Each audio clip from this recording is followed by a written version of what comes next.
The 15th of April, 2024.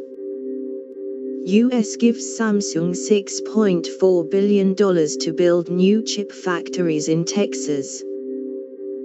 The subsidy is the latest wave of funding in the Biden administration's ongoing efforts to bring advanced computer chip making capacity back to the US.